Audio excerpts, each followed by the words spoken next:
He died mid-laugh. 1 second, Gerald was tapping his spoon against his mug, teasing Cora for buying the wrong kind of creamer again. The next, his hand twitched, his eyes widened, and he collapsed forward silent, still, gone. Cora's breath caught in her throat. The butter knife slipped from her hand and clattered against the counter as she rushed to him. She screamed his name, fumbled for the phone, but in her heart, she already knew Gerald was gone. The paramedics arrived. They used words like massive cardiac event and non-recoverable. She nodded numbly. Her husband of 42 years, the man who used to hum when he mowed the lawn and made her tea on rainy days, had vanished from her world in a blink. After the stretcher was wheeled out, after the house had gone eerily quiet, Cora sat alone at the kitchen table, the same one Gerald had slumped over just an hour earlier. She reached for her phone. Her hands trembled as she dialed their only son. Nathan. It rang 5 times before he picked up. "Nathan," she whispered, her voice tight, raw. "It's your dad. He collapsed. He's gone." There was a pause. Not of grief, not disbelief, just inconvenience. "Mom," Nathan said, almost sighing, "today's Megan's birthday. Can we talk tomorrow?" The silence on Cora's end could have swallowed the room. She didn't cry, didn't argue. Her thumb moved on instinct, ending the call before she could hear anything else that might splinter her further. And in that single moment, sitting in a house that had just become too empty, she realized something deeper than grief. She hadn't just lost her husband. She'd lost her son, too. The woman who had stayed up through fevers, stitched Halloween costumes, and packed lunchboxes for years was now no more than a footnote to be postponed. The moment Nathan chose celebration over grief, over the death of the man who raised him, something in Cora shifted.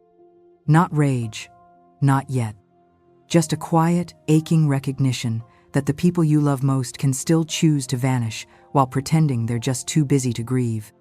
The funeral was quiet, but not in the way it should have been.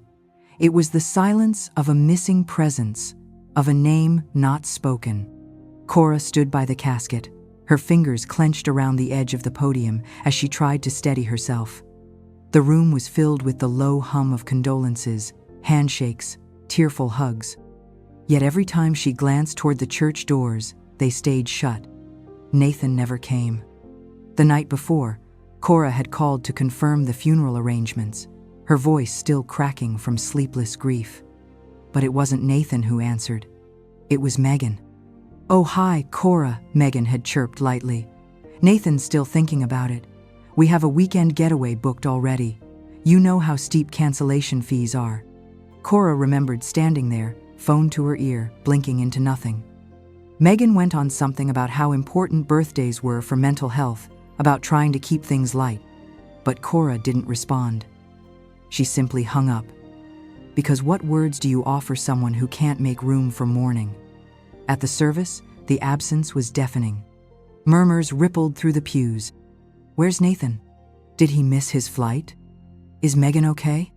Even Gerald's old friend, Frank, leaned in and whispered, "I thought your boy would be front and center today."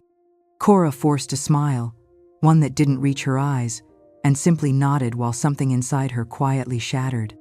She moved through the reception like a ghost in her own life, pouring coffee for guests, thanking them for their kind words. But then, near the refreshments table, Gerald's former colleague Brian approached.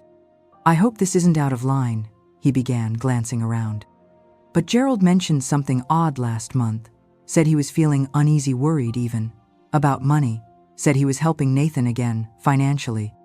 The word again caught Cora off guard. She hadn't known. Gerald never told her. They never kept secrets, or so she thought. Brian gave her an apologetic smile and walked away, leaving her standing beside a tray of untouched cookies, heart pounding. It wasn't just grief anymore. Now, there were shadows, whispers, questions curling under the surface of her sorrow, and a new, sinking feeling. What else had been left unsaid? Grief has a strange way of keeping you up at night. For Cora, it wasn't just the absence of Gerald's breathing beside her or the untouched pillow on his side of the bed. It was the weight of something unfinished, a silence that had started to feel less like mourning and more like warning. At 3 a.m., she rose without knowing why, her body moving before her thoughts caught up. She found herself in Gerald's study, standing before the old filing cabinet he always kept locked. She remembered his words, "The spare keys taped behind our wedding photo just in case." She retrieved it. The drawer slid open with a quiet click. Everything inside was meticulously arranged: tax returns, investment statements, receipts filed by year and month. Gerald, ever the careful planner, had documented everything. But what stopped her was a slim blue folder labeled in his neat handwriting, "Nathan, transfers." She sat down, hands trembling, and opened it. Inside were 15 documented wire transfers, all within the last 18 months. Small at first, 2, 0 here, 3, 500 there. Then one that made her breath catch, 12, 0 marked, Megan, medical urgent. No mention of it in any conversation, no acknowledgement from Nathan, no thank you card, no explanation. Each line on the statement felt like another crack in the foundation of her understanding of her son. And tucked between the last two statements was a folded sheet of yellow legal pad paper, Gerald's preferred writing style. It wasn't addressed to her. It was a letter to Nathan. "This is the second time you've lied to your mother about where the money's going. I've kept quiet because I hoped you'd be honest on your own. But if I find out you've used my support for anything else or deceived us again, I will cut you off completely. I love you, but I won't let you take advantage of her trust." It wasn't signed. It wasn't sent. But Cora knew Gerald's handwriting like the creases of his hand. She pressed the paper to her chest and felt the truth settle in her bones. Gerald had known. He had tried to protect her not just from the stress of finances, but from the deeper betrayal that the boy they raised was no longer the man they believed in. And now, left behind with a folder full of numbers and a letter full of heartbreak, Cora faced the impossible task of reconciling memory with truth. 5 days after Gerald's funeral, Nathan finally showed up. No flowers, no hug, no sorrow that rang true. Just his hands tucked in his jacket pockets and Megan waiting in the idling car outside, sunglasses on, engine running like she already knew this wouldn't last long. Cora opened the door without a word and stepped aside, letting him into a house that still smelled faintly of Gerald's aftershave and quiet absence. Gerald's armchair remained untouched, a silent monument in the corner of the room. Nathan avoided looking at it. She offered him coffee. He declined. The silence between them was thick not from grief, but from something colder, something unspoken, already understood. "I should have come sooner," Nathan mumbled, shifting on the edge of the couch. Cora didn't respond. Her phone, nestled inside her cardigan pocket, was already recording, because some things, she realized, needed to be remembered word for word. She looked at him, her voice calm. "Did you know your father called you the night before he died?" A flicker, a tightening in his jaw. "I had my phone on silent." Megan planned something. It was a surprise dinner. Of course it was. A dinner, a birthday, a distraction that meant more than goodbye. Cora didn't argue. She let the pause settle like dust before continuing. "I found the transfers." Nathan froze. Then, with practiced speed, he said too quickly, "Those were loans." She handed him the yellow folded letter. The one Gerald never mailed. The one written in disappointment more than anger. He read it in silence, eyes scanning the words that carried his father's final warning. When he finished, he folded it neatly, placed it back on the table like it was just another piece of paper. "He didn't mean that," he muttered. That's when Cora knew. She wasn't speaking to the boy who used to fall asleep on Gerald's chest. She was staring into the face of someone who had learned to rewrite love as leverage and trust as currency. And what hurt more than the money was the ease with which he defended himself. She stood. "I'll let you know if I need anything." Nathan didn't argue. Megan honked. He left without another word. And Cora sat back down in the silence he left behind, no longer a grieving mother, but a woman beginning to understand just how far a son can stray from the man he once was. Tools. The morning after Nathan left her doorstep, Cora didn't pour coffee. She didn't open the blinds. She didn't even touch the kitchen counter where Gerald had taken his final breath. Instead, she sat at the dining table, Gerald's empty chair across from Herond, made a call that would change everything. "Alan, it's Cora Whitfield. I need to update my will, immediately." Alan Clean, their attorney of 30 years, didn't ask why. He didn't need to. He'd sent them anniversary cards, navigated Gerald's pension plans, and once helped them draft a college fund clause for a child who never finished college. He just said, "Come tomorrow at 10, bring everything." So she did. She gathered folders, the yellow letter Gerald never sent, every bank statement with transfers to Nathan, and the quiet recording of Nathan's visithis, voice small, defensive, unraveling. She added one last thing. A letter addressed to her granddaughter Ava, sealed in an envelope marked, "For your 18th birthday." Because if this world was going to forget the difference between love and manipulation, she was going to leave behind a map for the one person who still had a chance to remember. At Alan's office, the air smelled like leather and old files. He looked up, saw Cora's face, and didn't ask questions, just opened his legal pad. "Everything goes into a trust," she said, her voice steady. "The house, the stocks, Gerald's pension, my savings, all of it." Alan paused. "And the beneficiary?" "Ava. And only Ava." He raised an eyebrow. "And the conditions?" Cora folded her hands. "She receives everything at 25. Early access only for education or housing, no exceptions. If Nathan or Megan challenge any part of it, Ava receives everything immediately. They lose all visitation rights. They don't get to contest a legacy they spat on." Alan blinked, then nodded, writing quickly. "That'll hold. It's strong, but it'll hit them hard." "That's the point," she said softly. "It's not punishment, it's protection." Within an hour, the paperwork was signed and notarized, the trust sealed, the will rewritten, and Cora left the office, not with revenge in her chest, but with something heavier, certainty, the kind that replaces the ache of loss when the fog finally clears. That night, she sat down and unfolded the letter she had written to Ava by hand. 6 pages, no bitterness, no hatred, just truth. She wrote about Gerald, the kind of father he had been, the quiet strength he had given them both. She told Ava how he had worried about Nathan, even as he wrote checks he never spoke about. She explained the betrayal not as a lesson in anger, but as a warning about silence, about choosing love over convenience. She ended the letter with a promise. "What I leave you is not just money, Ava. It's memory, it's trust. It's the hope that when your turn comes, you'll choose better than we did." She signed it simply, Grandma Cora.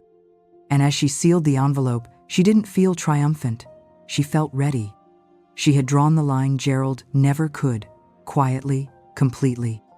And when Nathan received his letter from Alan's office 3 weeks later, she didn't pick up when he called, not because she was angry, but because, for once, silence was the most powerful truth she could give. The letter arrived on a Wednesday. Cora knew the moment it was delivered, her inbox lit up with the confirmation. Certified mail received and signed by recipient. And then, silence. Not from Megan. The first text came 2 hours later. "Wow. Classy, Cora? Disinheriting your own son?" Followed by another. "I guess grieving has made you petty. Or maybe you always were." Then came the long one.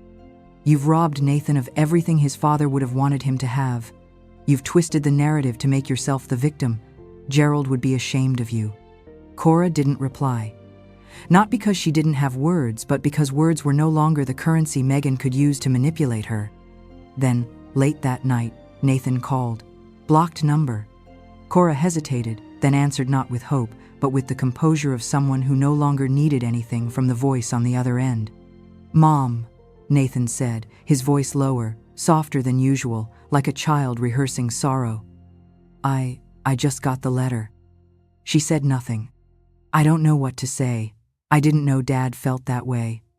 I never saw the letter you mentioned. Maybe it wasn't even meant to be sent, maybe he wrote it in a moment of stress. Cora's voice was calm, controlled. He tried to call you the night before he died. Did you know that? Silence. Then a weak answer. My phone was on silent. Megan had planned something. It was her birthday, and Cora didn't respond. She just let the words trail off like the excuses they were. You know, Nathan continued, the regret in his voice bending, not breaking. I don't know how we come back from this. Cora's voice was cold and final. That's not up to me anymore, Nathan. A pause. And then Megan's voice cut in on the line. Sharp. Accusatory. You can't actually do this, she snapped. You can't just rewrite a will to punish your own son. Cora's answer came without emotion, as steady as it was irreversible. I didn't disinherit Nathan. I protected Ava. Megan scoffed. From us? You're delusional. Cora's voice dropped, low and deliberate. From this phone call, this entitlement, this belief that inheritance is owed regardless of how you treat the person it comes from. You're insane. No, Cora replied, voice like steel wrapped in velvet. I'm finally sane. For the first time in years. She hung up. 3 days later, they showed up uninvited, Megan in heels too high for sincerity, Nathan trailing behind like a man who'd already lost the argument but was too weak to leave her to fight it alone. Cora opened the door and said nothing. Megan walked in like she owned the house. Nathan lingered by the threshold. You're manipulating this family through legal threats, Megan announced, voice rehearsed, chin lifted. Cora raised an eyebrow. And you're threatening to contest a will created by someone in full cognitive health. Do you really want to go there? You're punishing us for setting boundaries. Cora smiled faintly. No, Megan, I'm establishing them. Megan crossed her arms. We've consulted a lawyer. If this will isn't changed, we may pursue an evaluation of your mental capacity. That's when Cora leaned back, folded her hands, and replied calm, clear, and final. I'm not mentally unfit, Megan. But you've proven time and time again that you are morally unfit to influence Ava's future. Megan's lips parted, but no words came. I didn't cut Nathan out, Cora said. I protected the one piece of Gerald still worth preserving. Then she opened the front door. Now get out of my house. And just like that, the performance ended. Megan's mask dropped. Nathan followed quietly. No more pleas, no more spin. Just the sharp click of heels retreating into a silence Cora would no longer fill.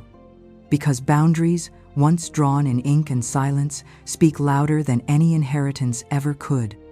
It was a Sunday afternoon when they showed up again, this time without warning, without grace, and certainly without shame. Megan stepped out of the car first, her heels clicking against the pavement like a gavel declaring judgment. Nathan followed a few steps behind, his hands in his pockets, eyes downcast. Cora opened the front door slowly, not surprised, not shaken, just ready. Megan didn't wait for an invitation. She launched in before her second heel touched the entryway. You're tearing this family apart over money, she said sharply, her voice already climbing with accusation. Cora stood still, arms folded, the silence around her more commanding than any raised voice could ever be. I hope you know what you've done, Megan continued. You've humiliated us. You've set fire to everything this family was built on, all because of your pride and some twisted idea of control. But it wasn't about pride, and it certainly wasn't about control. It was about dignity, about being seen, about protecting what deserved protection. Cora didn't raise her voice. She didn't argue. Instead, she stepped aside just enough to let them in, not as guests, but as witnesses to their own undoing. As Megan stormed into the living room, still spitting rehearsed outrage, something shifted on the staircase. Quiet as a breath, Ava had appeared barefoot, arms crossed over her chest, standing halfway down the stairs. She didn't speak. She didn't move. But her presence was undeniable. She had heard every word. Cora's eyes met hers for just a second, soft, steady, full of quiet strength. Ava didn't look away. She didn't need to, because in that moment, she understood everything.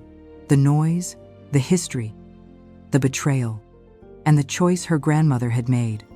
Megan, still unaware, kept ranting, circling the room like a storm losing momentum. Nathan, however, noticed. He glanced toward the staircase and froze when he saw his daughter watching. His mouth opened, then closed. There was nothing left to defend. Cora turned to them, her voice calm but unshakable. "We're done here." Megan scoffed. "Excuse me?" Cora pointed to the door. "This is my home, and in this house we do not weaponize family. We do not erase funerals. We do not lie to children. Now leave." Megan stared at her, stunned by the boundary she could no longer cross. Nathan said nothing. And as they stepped out, Cora looked back at Avastil standing tall, still silent, and gave her the faintest nod. It wasn't Ava's voice that mattered that day. It was her presence. Because sometimes the strongest witness is the one who simply sees and remembers. 3 weeks after that confrontation in the living room, Cora found a small black envelope in her mailbox. No return address, no official seal. Just her name, written in neat, careful handwriting, the kind that spoke of hesitation and hope. She didn't need to open it to know who it was from. Inside was a USB drive, no note, no label. Just that tiny device and a folded slip of lined notebook paper written in blue ink. "Grandma, I hear things when they think I'm asleep. I see what they try to hide. I know they lie. I saved this in case one day you needed someone to believe you. I believe you. Ava." Cora's hands trembled slightly, not with fear, but with the overwhelming force of quiet validation. She pressed the drive gently into her laptop, unsure of what she'd find, but knowing, deep down, that whatever was on it came from a place of love, not betrayal. Folder after folder opened before her eyes, each one dated, each one labeled clearly. Kitchen argument, April. Phone call Dad and Mom after lawyer meeting. Living room trust conversation. In one video, Megan's voice slithered through the speakers. "She's manipulating the whole family with that will. If Ava sides with her, I swear we'll pull her out of school and homeschool her until she stops talking nonsense." Cora's stomach twisted. In another, Nathan's tone was more resigned than cruel, but no less painful. "Just let Mom play her game. We weren't counting on the money yet anyway. If Ava plays nice, she'll help us later." Every word was documented, every lie preserved. Then came a folder labeled, "Just in case my truth." Inside was a text file, only a few lines, Ava's voice captured in keystrokes. "They say you're confused, but I've never seen you forget anything important. They say you're stubborn, but you're the only one who listens. They say you're emotional, but I've watched you be calm when they were cruel. I'm saving this because you saved me from becoming like them. Love, Ava." Cora leaned back in her chair, breath catching in her throat, not from sorrow, but from something deeper, something rare. It was the sensation of being seen not through obligation or guilt but with clarity. All this time, she had believed she was shielding Ava from the family's unraveling. But Ava had been protecting her too. Not with confrontation, not with rebellion, but with evidence, with truth, with the quiet power of a child who had learned too young that silence could also be a sword. Cora backed up the files immediately, one copy to her lawyer, another placed in her fireproof safe. Then she pulled out a fresh envelope and began writing a new letter to Ava, sealed and marked, to be opened only if I am no longer here to speak. In it, she didn't explain. She affirmed that Ava's courage had redefined the word legacy, that the inheritance left behind wasn't just assets and trusts, it was truth. It was the right to know and to choose differently. That night, Cora sat in Gerald's old chair, the USB drive still in her hand, heavier now with meaning than any jewel or bond ever could be. She had once feared that she would leave behind a broken family, but as she stared at Ava's note, she realized she was leaving behind something stronger. A granddaughter who had already learned the most powerful lesson of all. That silence is not always surrender. That speaking truth, even quietly, even alone, can change everything. The room was designed to be neutral soft, beige walls, polite furniture, bottled water on the table. But Cora knew better. This wasn't a conversation. It was a battlefield in disguise. She sat with her attorney, Alan, at her side. Across the table, Megan arrived first, in courtroom heels and a suit too sharp for a family matter. Nathan followed behind, his eyes sunken, his silence rehearsed. The mediator introduced herself gently, hoping to diffuse the tension. But it didn't take long for the storm to begin. Megan launched straight into her performance, her voice calm but cutting. "We're here because we're concerned. Cora has been making erratic decisions. Grief can impair judgment, and at her age, we believe cognitive decline may be at play." She paused just long enough to appear measured, not malicious, but Cora didn't flinch. She reached into her bag and slid a folder across the table. No raised voice, no tearful rebuttal, just facts. Inside were printed wire transfer records over 30,000 sent quietly from Gerald's accounts to Nathan over the past 18 months. Next, a letter, handwritten by Gerald 2 weeks before he died. Unsigned, unsent, but unmistakably his. Then a USB drive, Ava's, labeled simply, "Evidence." Cora met the mediator's eyes and said, with calm precision, "This is why I changed my estate, not out of grief, out of clarity." The room shifted. The mediator began reviewing the documents silently, page after page, line after line. The recording of Nathan's visit, the financial trail, the printed transcripts from Ava's captured conversations. Then she looked up and said it plainly. "There is no legal basis to challenge the trust. It is well documented, properly witnessed, and legally sound. Moreover, the evidence provided, including your daughter's recordings, indicate a clear pattern of manipulation and undue pressure within your household." Megan's composure cracked. She muttered something about Ava, not understanding context, but her voice had lost its confidence. Nathan said nothing. The silence, this time, wasn't Cora's to carry, it was theirs. Cora didn't gloat. She didn't scold.